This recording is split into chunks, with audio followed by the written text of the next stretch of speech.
ให้เอามาแจกดูเอามาแจกดูนี่อยากอายสิแจกแต่คนบ่หลายใจ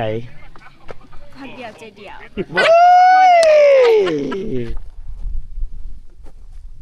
นี่เดี๋ยวมาให้เบิ่งพระธาตุแบบไกลๆเลยเนาะไปบ่เฮ็ดเวียกน้ำอายมือหนึ่งเจ้าคิดว่าเจ้าอยากได้มือจักแสนคันผู้เฒ่าอันสิมาขอให้เจ้ามาเดือนใดจังได๋เดือนไหนก็ได้เบิ่งว้ายบ่มีไปมาดอกขี้ร้ายบ่มีไปเอาโอ้แพ้เขาตั้งแต่ทางเข้าบ้านแล้วเนาะแม่นแหละทางเข้าบ้านมันยากบ่มีไปมาพูด300,000โอ้สิได้พูดหนึ่งน่ะซ้ำใดยังบ่ได้แบ่งอ๋อเราสิไปบ้านนาพร้าวพี่น้องเอ้ยต้นทางเราบ่ไหวพอเดี๋ยวครับก่อน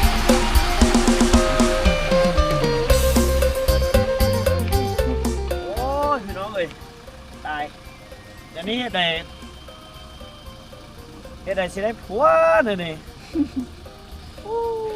ปัดนั้นเราขะดองบักแพงๆขะดอง50 ล้านคำอีก5-6 บาทเบิ่งทางไปบ้านเจ้าก่อนเด้อเบิ่งก่อนให้เจ้าเบิ่ง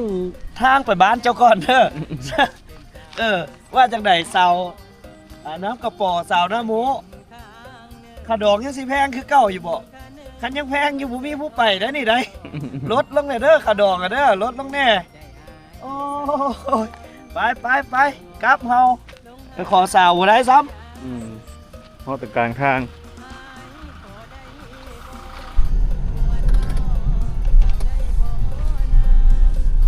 พี่น้องเอ้ยว่าสิไป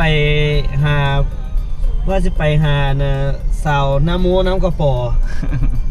ฮอดแต่ครึ่งทางหักเฮาจบเพียงครึ่งทางเปลี่ยนเส้นทางใหม่บัดนี้เอ้าเดี๋ยวสิไปบ้านใดก็รอติดตามเบิ่งพี่น้องเอ้ยเส้นทางนี้นี่เพิ่นเฮ็ดตัดออกไปวิละเส้นทางนี้ฮะแต่ว่าช่วงฤดูฝนเมื่อกี้นี่น้ำท่วมเบิดเนาะเฮ็ดให้แม่นเฮ็ดให้เส้นทางมันก็อาจจะเปไปนำเดี๋ยวเฮาเปลี่ยนบ้านวันนี้ไปหาสาวบ้านใหม่ซะต้องขอโทษเด้อสาวน้ำมูน้ำกระป๋อว่าสิไปเบื้องโตผู้สาวว่าสิไปขอผู้สาวให้บ่มุกแล้วบ่ได้หักได้แต่เครื่องทางเนาะบ่มุกเนาะเครื่องทางได้แต่เครื่องทางเบิ่งนี่ทางพี่น้องจะลุกเลยโอ้ยเพราะนั้นเว้ากระดอง50 ล้านเป็นรถใหญ่แล้วคงกลางโอ้ยเว้ากระดอง50 ล้านคำอีก5-6 บาทแล้วนะนี่รถกระดองลงแน่มาไล่เป็นค่าน้ำมันไปเดี๋ยวสิไปบ้านไหนกันรอติดตามกันพี่น้องเอานอกเส้นทางแล้วมันจะได้เส้นทางแล้วบืนเข้มทางมัน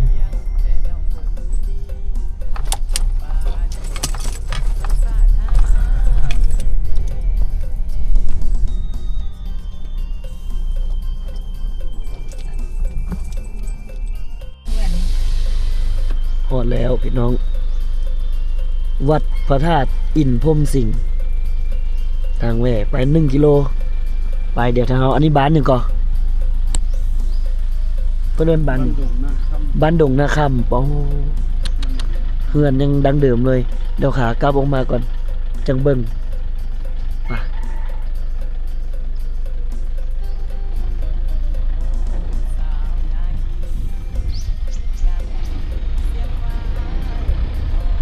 บ้านดงนาคำเมืองไซบัวทองน่าจะเป็นบ้านผู้ไทยอันนี้ก็ได้เบิ่งรูปทรงของเฮือน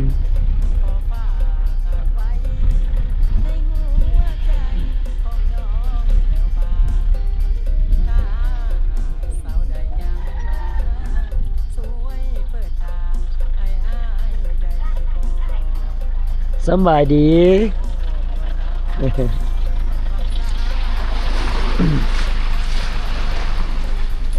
บ้านนี่คักเลยพี่น้องยังบ่เคยเข้ามาจักเทื่อ เ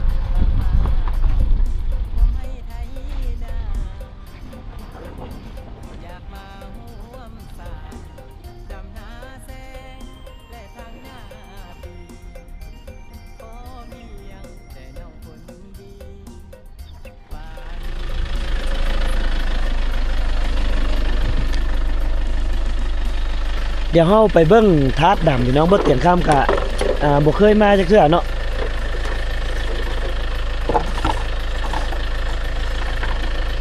มันว่าเป็นพระธาตุศักดิ์สิทธิ์คู่บ้านคู่เมืองชาวเมืองไซบัวทองมื้อนี้สิได้ไปเบิ่งเนาะ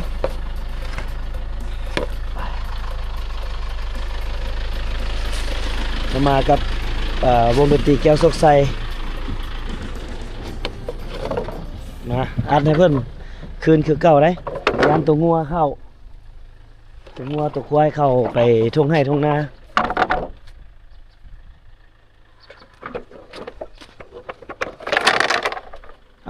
1 กิโลจากหมู่บ้านเดินทางเข้าไปยังพระธาตุเนาะเดี๋ยวเราไปเบิ่งว่าพระธาตุเป็นลักษณะแบบใดก่อนที่บ่เตียงคำจะมาเล่าประวัติเนาะพี่น้องเนาะโอ้จุดนี้บ่ไปโอ้ยนี่เนาะโอ้ไปเบิ่งก่อนธาตุดำโอ้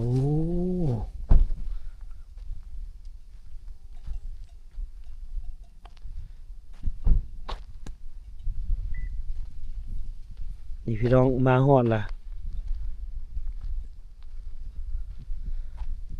ธาตุดำที่ศักดิ์สิทธิ์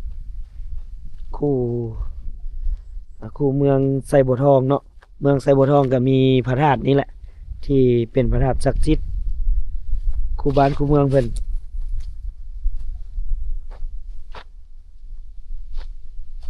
โอแม่นบ่คนเฝ้าบ่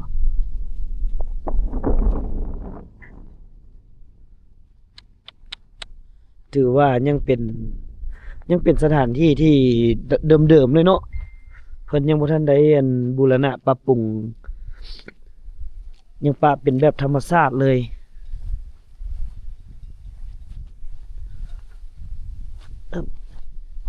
ธาตุดำพี่น้องเดี๋ยวเขาเบิ่งนี่ก่อนที่จะไปถามเบิ่งประวัติเนาะก่อนที่จะไปถามเบิ่งประวัติของพระธาตุอินทร์พรหมสิงห์ชื่อของเพิ่นชื่อเต็มของเพิ่นแม่นพระธาตุอินทร์พรหมสิงห์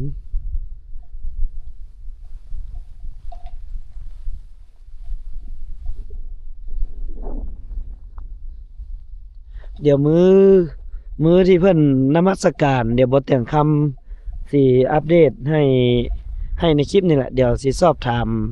ผู้หลักผู้ใหญ่เพิ่นที่ฮู้ว่าเพิ่นเฮ็ดมื้อใดแล้วก็สิสอบถามเบิ่งประวัติว่าพระธาตุนี้สร้างขึ้นมาเพื่อหยังและสร้างขึ้นมาเมื่อใดแม่นไผเป็นผู้สร้างเนาะเดี๋ยวบ่แต่คำสิสอบถามให้พี่น้องได้เบิ่งได้ชมได้ฮู้ข้อมูลเนาะพี่น้องเนาะโอ้เป็นพระธาตุหิน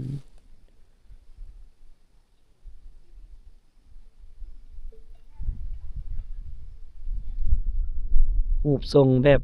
ลาวๆเฮาก็สิเป็นคล้ายๆรูปทรงสี่เหลี่ยมรูปทรงสี่เหลี่ยมแบบเรียบง่ายแล้วก็คล้ายๆคือฐานดอกบัวก็ว่าได้พี่น้องที่เป็นลักษณะแบบนี้แหละถ้าเป็นพระธาตุแบบลาวเดิม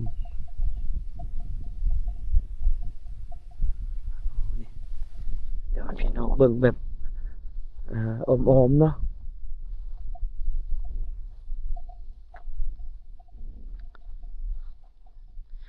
ทุกปีเพิ่นก็เฮ็ดบุญนมัสการนะพี่น้องทุกปีเลยเดี๋ยวเฮาสิไปถามเบิ่งชาวบ้านเนาะหรือว่าถามเบิ่งการจัดตั้งผู้ที่เพิ่นฮู้ว่าพระธาตุนี้นี่เพิ่นสร้างขึ้นมาเมื่อใดเพื่อหยังแล้วก็ผู้ใดเป็นผู้สร้างเนาะพี่น้องนี่ธาตุอินทร์พรหมสิงห์คุณพระจันทร์นี่คือชื่อเต็มไปทางพุ่นเดี๋ยวเราไปหาเพิ่นหน่อยนึงไปหาชาวบ้านอยู่ในบ้านเพิ่นหน่อยนึงโอ้ยังเป็นแบบ ดังเดิมเลยหรือว่าเป็นวัดเก่าบ่เนาะ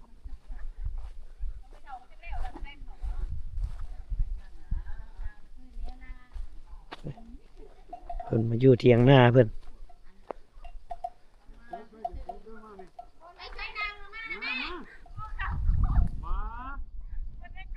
แม่นไผนะสาวผู้ไทยบ่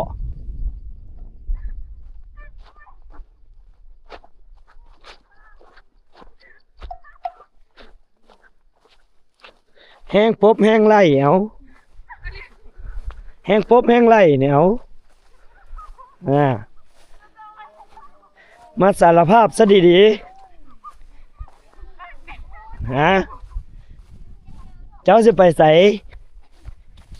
แต่เจ้าสิไปใส่โอ้ยน้ำบ่ได้อาบทาย ไว้ FC เขาบ่ได้ฮู้ได้ว่าน้ำบ่ได้อาบใส่อีกผู้หนึงเด้ฮะ โอ้ยมาเกี่ยวข้าวกับทาย เบิ่ง นี่บ่ได้ เบิ่งไอ้อาสิมาเกี่ยวข้าวซอย บ่มาดู เกี่ยวแล้วล่ะบ่ ยัง ซื้อหยังก่อนอะ สิเดิน เดิน อืม เดินหรือย่างอันเดียวกัน หน้าถ้าเจ้าเบิดบ่นี่ หน้าเขาลุง ใกล้ พวกเป็นหยังยันอ้ายฮู้จักอ้ายสิบ่ โหอยู่ บ่ เอาอ้ายก่อน โอ้ยอายพี่นะจะไปอายอย่างกองเนาะเอ้ยกลับมาก่อน ยังบ่ทันอาบน้ำเพิ่นว่าผู้สาวก็ได้เออเอายอกน้องๆพี่น้องเอ้ยไปพี่มาเบิ่งพี่ว้าตัวคือคักแท้ไม่หยังอันนี้ฮะโอ้เบาะกระเดียวอัน คืออยู่ได้มึงอันนี้เถียงหน้าเบาะเอาคดีเออ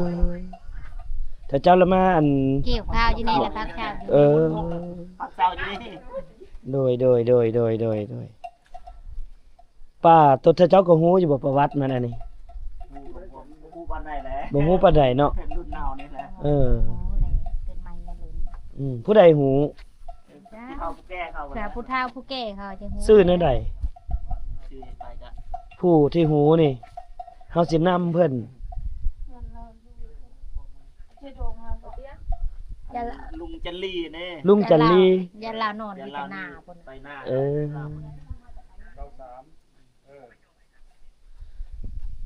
เพราะว่าอยากรู้ว่าธาตุดำนี่เป็นอย่างจะมาตั้งอยู่นี่อะนะ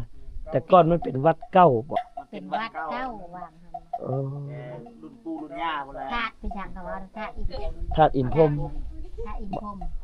อินพรหมสิงห์ อืม ไปอ่านเบิ่งเมื่อกี้นี่เออหรือว่าย่าพ่ออินพรหมบ่มาสร้างเนาะ ย่านอยู่ย่านเมน ก็อยากฮู้อยู่พี่น้องเอ้ยเป็นหยังเพิ่นจังศรัทธานะเขาเจ้าเฮ็ดบุญทุกปีแม่นบ่ นี่ เพิ่นเฮ็ดตอนใด ตอนเดือนชองละบุญของข้าวย ามเดือนเก่าได้คิด ยามเดือนเก้านี่ก็เอ็ดวิบุญห่อข้าว เอามาเฮ็ดอยู่นี่เลย สร้างตัวนี้แล้วยังได้อยู่ดีมีแห้งนะบ้านนี่ว่างหันน่ะมีแต่เจ็บแต่ไข้อัน โอ้ นี้แหละช่างอาเพิ่นนี่แหละอยู่ดีมีแห้งธรรมดา แล้วแต่ก่อนแล้วมักบ้านมักกันเป็นเจ็บเป็นไข้เนาะ แม่ แล้วก็เลยสร้างอันน่ะพระธาตุนี้ขึ้นมา แม่ ในบุรบัตพักที่เอาบุรบัต บรบัตบัดนี้เนาะสักการะบูชา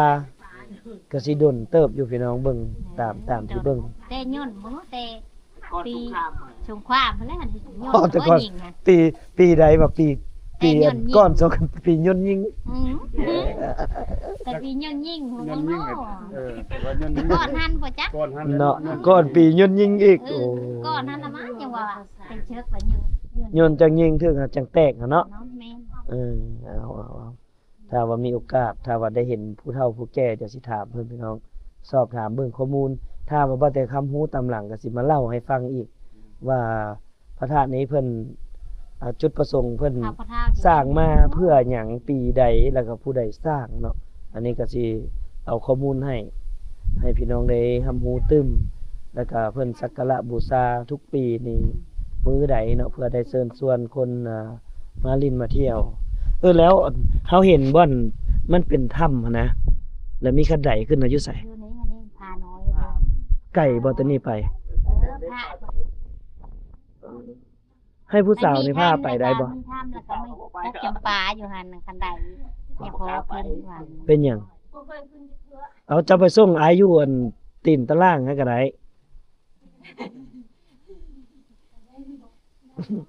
ไปส่งอายซื่อๆนะ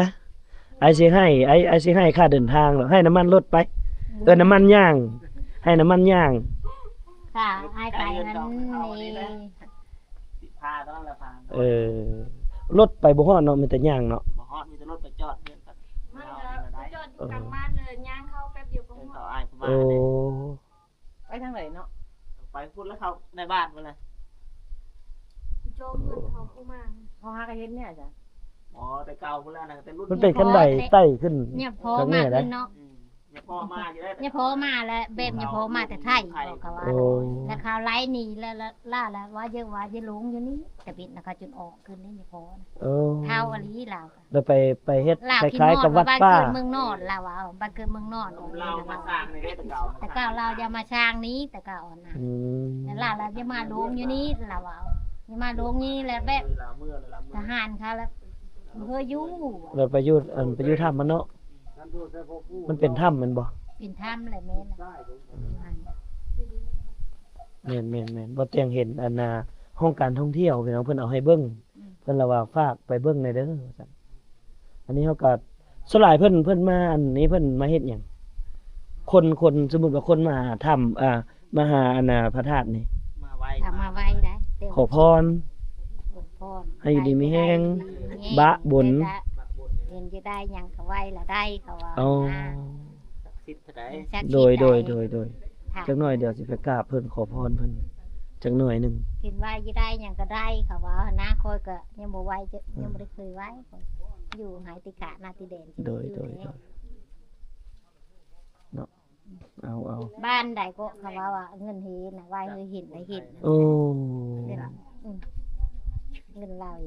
ร้อยเท่าไหร่ก็ โดย ร้อยล้านเฮเห็นว่าเห็นนะเรามาไว้อยู่นี่ อืมก็ได้ยินชื่อเสียงเรียงนามอยู่เล็กน้อยพี่น้องเพราะว่ายังบ่ทันได้มีผู้ใดเข้ามาถึงเนาะมาเห็นแล้วก็มานำเสนอว่าซั่นซะ ค่ะว่าตอนมันช้างตวิทย์นะคะว่ามันผลิตมันชนิดมากค่ะว่า เขาว่าธาตุนี่นะพระธาตุนี่นะว่ามันชนิดมากมันโมเมนต์มาเกิดมาแตะกาวตะเก้เขาว่า ก็คนนี่แหละสร้างเนาะแต่ว่า คนนี่แหละคน แต่ ตะ ก่อน กาวตะเก้พุ่นเลย แต่ก่อนมันก็มีแบบหลวงพ่อที่เพิ่นมีอิทธิฤทธิ์นั่นแหละมีฤทธิ์มีเดชเพราะว่าจุดประสงค์เนาะตามที่บ่เตียงคำเห็นสร้างพระธาตุนี้ส่วนใหญ่เลยก็คือสร้างมาเพื่อขับไล่สิ่งชั่วหายอยู่แล้วคือพระธาตุเกศแก้วนี่ก็หลวงพ่อคำเกศมาสร้างเพื่อขับไล่พวกผีปีศาจอหย่างนี้แหละที่ว่าแบบคือชาวบ้านไปเฮ็ดหยังก็มีแต่เจ็บแต่ไข้หั้นนะเพิ่นก็เลยเฮ็ดพระธาตุนั้นขึ้นมาแล้วก็กราบไหว้แล้วก็สิคล้ายคือกัน ประมาณนั้นแหละจุดประสงค์ แต่อยู่พระธาตุเกศแก้วนี่เพิ่นสิบ่เอาอิฐเอาปูนเพิ่นสิใช้พวกยางบงขี้ดิน พวกหนังน้ำอ้อยมันสิประมาณนั้น เป็นเอามาสร้างธาตุทางเก่า ตัว นะ หนังสือเพิ่นเขียนจังหันก็อ่านบ่ได้ ยังมีอยู่บ่ มีแหละ อยู่ว่างใด มีตัวทำ อยู่ในเลยบ่ หินเด้หินกระดานใหญ่ๆ อยู่ในเลยบ่ เขาเอาปะอันกับตีนมันนั่นแหละ โดยเดี๋ยวสิไปเบิ่งขอบใจสำหรับ ตัวหนังสือไปวางงาน ขอบใจสำหรับข้อมูลเบื้องต้นเนาะสำหรับข้อมูลแท้ๆก็เดี๋ยวบัดคำสิพยายามสอบถามกับชาวบ้านอ๋อพ่อบ้านเพิ่นพอดีจะให้เพิ่นเล่าพี่น้องเข้าใจเด้อ ได้ปีนี้จะมาลงนี่ว่า หลายวงเลยอย่างมากเมื่อคืนนี้ก็เลยเดือดเนาะไม่ได้ไปเมื่อคืนนี้ไป อ้าวเจ้าเฮ็ดให้เห็นซะน่ะ บ่ได้ไปเฮ็ด ฮะ จักว่าเดือด ให้ได้เจ้าเห็นเนาะ เมื่อวานนี้ไปวันนี้ไม่ได้ไป เอาจะว่าเมื่อคืนนี้หั่นน่ะเป็นหยังจังว่าเดือด คือสิเดือดเห็นไอ้ไลฟ์สดอะนะ เอาเบิ่งอายุ ติดตาม วาย จัก เห็น จัก เฟ จะ ซ บ่ ไอ้ นั่นไม่ไปนั่น ไอ้เตียงใคร เฮ้ย ไปนั่นเป็นครับธรรมราชบ่ อันนั้นนะบ่แม่นหน้ากาย บอกคำยุ่งมา โอ้ยเขาเอิ้นว่าเตียงข้ามหัวผู้ โอ้ย โอ้ยอีหลีได้นี่พี่น้องมีคลิปปาดติดตามแท้ อ้าว เออ ตามเรื่องมัน ไปไปน้ำไอสิเติมบัตรให้ ไปทาง ไปบ่ไป ไปนะ อันยังเฮียนอยู่บ่ ออกแล้ว ออกแล้วเฮ็ดเวียกอยู่ไซเลอร์ บ่ได้เรียนเลย ไปบ่เฮ็ดเวียกน้ำไอ ที่เรียนอยู่ซั่น มือหนึ่งเจ้าคิดว่าเจ้าอยากได้มือจักแสนขายงานเจ้า โอ้ย ฮะแสนหนึงได้บ่ เอ้า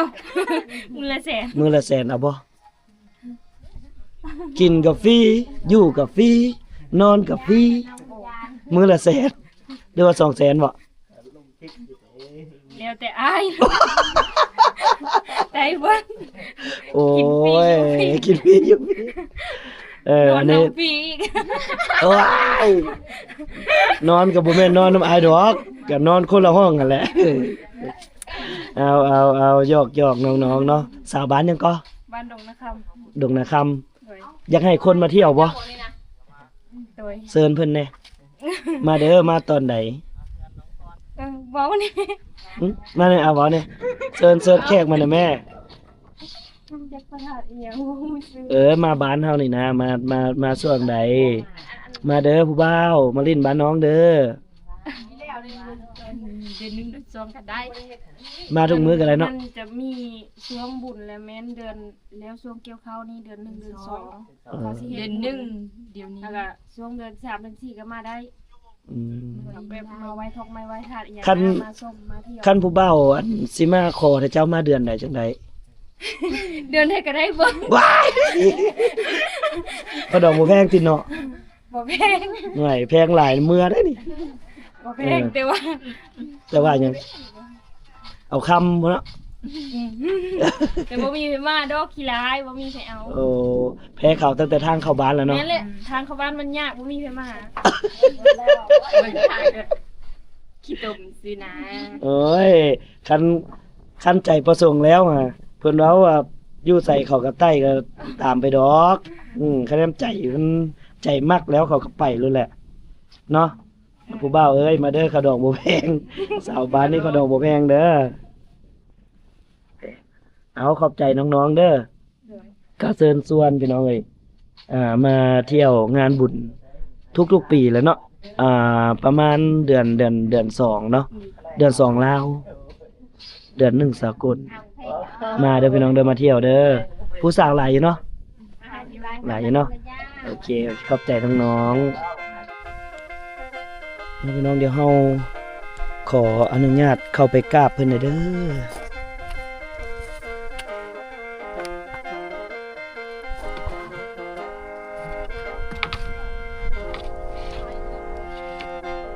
ถือว่าคนศรัทธาเลยคนจะมาบุญหลายนะเดี๋ยวเฮากราบเพิ่นก่อนหน่อยหนึ่งเดี๋ยวมาให้เบิ่งพระธาตุแบบไกลๆเลยเนาะอ๋อถือว่าดนสมควรเลยนี่ถึกระเบิดได้นี่ได้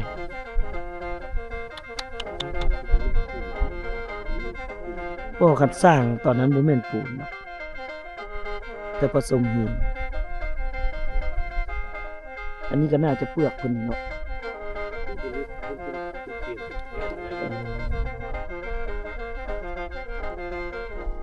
เบิ่งพี่น้องบ่เตรียมคำเอาให้เบิ่งนะพวกเฮาก็มีโอกาสได้มาสักการะบูชาเนาะพระธาตุอิฐพรหมสิงห์ลูกหลานมานำเสนอเพื่อให้คนได้ให้คนตั้งดาวเท้าตั้งแดนได้หูได้เห็นเด้อแล้วก็ขอบารมีหลวงพ่อเนี่ยพ่อสิ่งศักดิ์สิทธิ์อยู่นี่ให้ดันโซเชียลพวกเราให้มีคนหับคนหูไปพุ่นละทั่วโลกเลย เพื่อดึงดูดทุนนอนแล้วก็ดึงดูดศรัทธาเข้ามาบูรณะรักษาสถานที่แห่งนี้ทุกปีเนาะสบายดีนะบ้าน สบายดี โอ้ขอ โดยบ่เพียงพออนุญาตถามชื่อเสียงเรียงนามในบ้านในชื่อนะเด้อ ชื่อนายบ้านบุญศรีเนาะเป็นนายบ้านได้สาวไปปี32 ปี อยู่ในบ้านนี้เนาะคือมื้อนี้จุดประสงค์ที่บ่เพียงมาเลยอยากจะรู้เกี่ยวกับข้อมูลว่าองค์ข้างหลังเราเนี่ยในบ้านได้เล่าข้อมูลประวัติของพระธาตุนี้ว่าพระธาตุนี้นี่สร้างเอาจุดประสงค์เนาะว่าสร้างขึ้นมาเพื่อเนี่ยเพื่อไขที่สร้างขึ้นมากับปีแล้วก็มีการสักการะบูชาทุกปีในช่วงอะไรหรือว่ามีตัวนี้ในบางแบบเล่ากับสั้นๆเนาะนะครับ อันนี้ก็เป็นฤทธิ์บันเนาะแต่ว่าข้าพเจ้าเกิดมาอยู่ไม่แต่ว่าทุกคนพื้นหลังที่ปู่ที่ย่าเนี่ย เจ้า เขาบ่อยากลอยเนาะแต่ว่าพระธาตุคนปัจจุบันมาช่างธาตุเนี่ยตะกี้นะครับคนมาจากธาตุไหนปุ๊บมาเป็นอย่างไรเนี่ยตั้งมันเขาลอยดาวสองมันอยู่ตกอยู่ง่ายทุกคนยังมาตั้งอยู่นี่บ้านบ้านครับนี่เป็นบ้านก็เป็นบ้านครับแล้วมาตั้งอยู่พระธาตุนี่เลยเป็นผู้สร้างเนาะพอปุ๊บเนี่ยจันแล้วก็ว่าเอาทำทุกคนคนไทยเลยเป็นพระ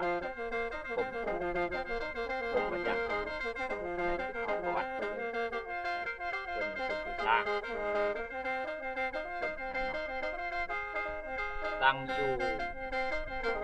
ปี1939คนอยู่ในหินศิลาเขาเขียนเอาไว้ในหินยังนะ แล้วเป็นมันจะเป็นการสร้างพระธาตุ คันสิเมตรระยะนั้นก็มันก็สร้างมาด้วยจริงใจแน่นอนมันจะสมัยนั้นคนสมัยนั้นคือจะได้วัดจะได้โอเล่ก็จะได้วัดมันมีสถานที่คนบ่รักมันมีอยู่2-3บ่อนทิศนี้มีอยู่2บ่อนแล้วก็บ่มันบ่มีรักมันคือถึงมันเป็นวัดบ่มีธาตุบ่มีหยังแล้วมันแล้วอันนี้ถ้าว่าบ่มีตัวนี้ก็คือมันจะเป็นละเลยคือเดียว บ่มันนี่หมายถึง มันบ่มีหลักคือนี่แหละบ่มีธาตุมันยังมีวัด แต่เฮ็ดให้มันเกิดเป็นเฮ็ดให้กระบาลนี่ยุ่งยากกว่าเลยมันเป็นเจ็บเป็นไข้ไปเลยทั้งหมด มันก่อนที่นั่นน่ะมันก็มาเจอทางแดนอันเนี้ยตรงนั้นทางย้ายไปเขาตั้งนี่ก็ย้ายไปทางแล้วก็เลยชาวบ้านเนี่ยก็เลยอยู่ตรงนี้วันนี้มาปุ๊บขึ้นเอาบรบัตต่อเนาะเตปูวิญญามาตั้งนี่แล้วเอาเลยมาเปิดไม้ใหญ่ลุงนี่แหละก่อนที่ปุ๊บบรบัตมันเนี่ยมันจะเจ็บเห็ดครับมาเฮ็ดอยู่นางมันมาเที่ยมมามันไปโลกเลยกาบานบ้านชาวบ้านมาศึกษากันเฮ็ดได้ทำเอาทำว่าทำเอาของบรบัตก็บ่ยากวอตบิดถ้าบ่มียาคูยาชากะยาทุกเดือนเก้าทุกปีแหละมาฮอกกระตุกแหละบ่มียาคูแล้วมาทิ่มในนี่ตะกี้นะพอมันมาทิ่มเต็มนี่ก็บ่ตามภาษาเฮาได้แต่วันที่มันมีแรงของมันยากมากเขาจะเก่าจิบนะเก่าก็เลยอยู่ดีแล้วก็เลยบรบัตมาปัจจุบันเป็นนะ ปัจจุบันนี้เฮาสักการะบูชาเฮ็ดประเพณีเกี่ยวกับ บุญนมัสการขึ้นนี่ประมาณเดือน เดือน2 เดือนของเราว แม่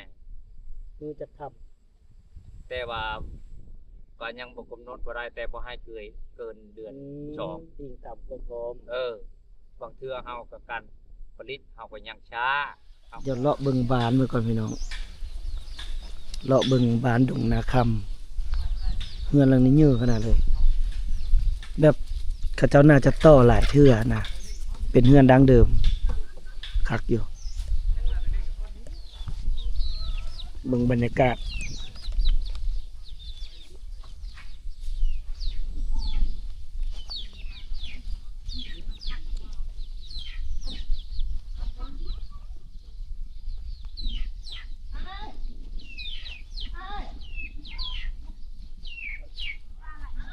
ผู้สาวกับปบล่ะ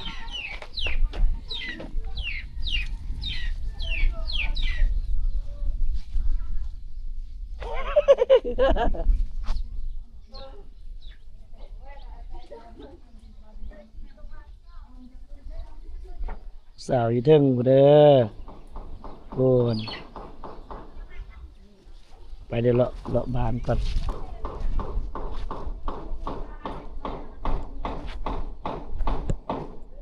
บ้านดงนาค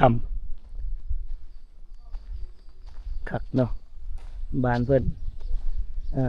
อยู่ห่างไกลแล้วก็มีความสงบหลายเบิ่งเฮือนเพิ่นหลังนี้คักขนาดเลย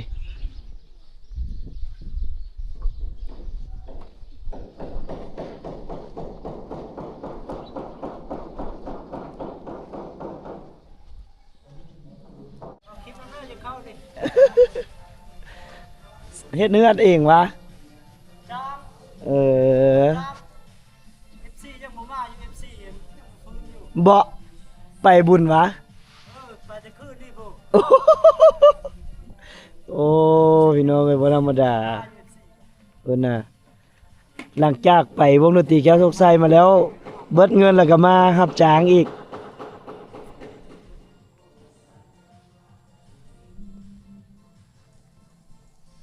ไปเดี๋ยวเลาะเบิ่งทางนี้ช่วงนี้ก็กำลังมีเฮือนก่อเนาะมีเฮือนก่อขึ้นมาหลายละ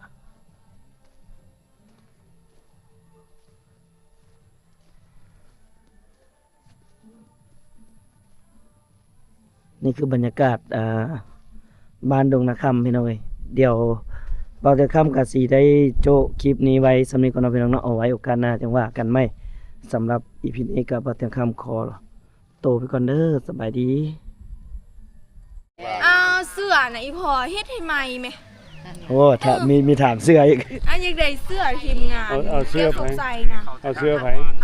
เสือบ่เตียงบ่ เอาเสื้อแก้วสกใส เสื้อไอ้เตียงก็ได้เลย งามเลยเสือบ่เตียงนะถ้าได้นางอ่ะนะถ้าเราเฮ็ดอุ่นของแท้ ให้แบ เอา บ มาแจกดู บ่ เอามาแจกดู นี่อยากอายสิแจกแต่คนบ่หลายใจ พักเดียวใจเดียว เอ้ย แต่ว่ามีคนให้ฮักนี่นะ โอ้ยสะอ่อนเด้ เอาแท้ไดเอามาแจกแล้วเมื่อคืนนี้โอ้ยอยากได้เด้ว่ะ มัวได้ มันเป็นอะไรแกล้งไปทั่วที่พุ่นเนาะ ได้มา บ่เอาอยู่โต๊ะหลังเด้ก็แล้วอยู่โต๊ะหน้ากันมันบ่ได้บ่ว่ะ กระดึกแห้งอยู่เด้จ้ะ ฮะ ไปดึก บ่ได้ดึกนะเมื่อคืนนี่นะ สาวดงนาคำ อยู่อันโต๊ะหน้าก็บ่ได้โต๊ะหน้าแล้วอยู่ข้างกลางอีแม่เมื่อคืนนี่ค่ะ คือว่าซูมเห็นอยู่ว่า ซูมเห็นอยู่ไส เดี๋ยวลองเบิ่งเดี๋ยวสิไปเสิร์ชเบิ่งก่อน ไปเสิร์ชเบิ่งเด้อ เนาะ มาจะทำงานบ่ บ่อยู่บ้านนี่แหละ อยู่บ้านตลอด แม่บ่ได้ไปไสแต่ช่วงหนึงก็มาแต่ตอนปีใหม่พุ่นแหละมาแต่เฮ็ดเวียกนะประมาณปีหนึงนี่โดนแล้วมาอยู่บ้าน อ จ้ะ ยู่ใส่นางลงใต้ บ่ได้เคยไปดงใต้อื้อ ไปเวียง ลุงหาบ่ให้ไป ไปดงเหนือ อยู่ดง ไปเวียง บ่าวเวียงจันทน์รอบ่ ขาวงามเลย บ่ฮู้บ่ได้ออกไปเที่ยวไปเล่น ว้าเกือบเนาะเกือบหลงออกมาเนาะ เอ๊ะ อ่ะ ได้ มาบ้านนี่โดนละ โอ้ยปีหนึงแล้วติบอกสิเข้าปีแล้วมาอยู่บ้าน เป็นหยังจังกลับมา มาอันช่วงนั้นมาอันดำนา อืม แล้วก็ไปแล้วก็มาส่งปีใหม่ อืม อืม โสด โสด แท้ อืม ฟัน เท ธง 100% แท้ๆเนาะเอามาเด้อสาวดงนาคำ พอแล้ว สาวดงนาคำงามอีหลีเนาะ พอแล้วอย่าทายอาย เอาจนเจ้าเมื่อพุ่นสำไรเพิ่นได้พี่น้องเฮ้ยเบิ่งบรรยากาศ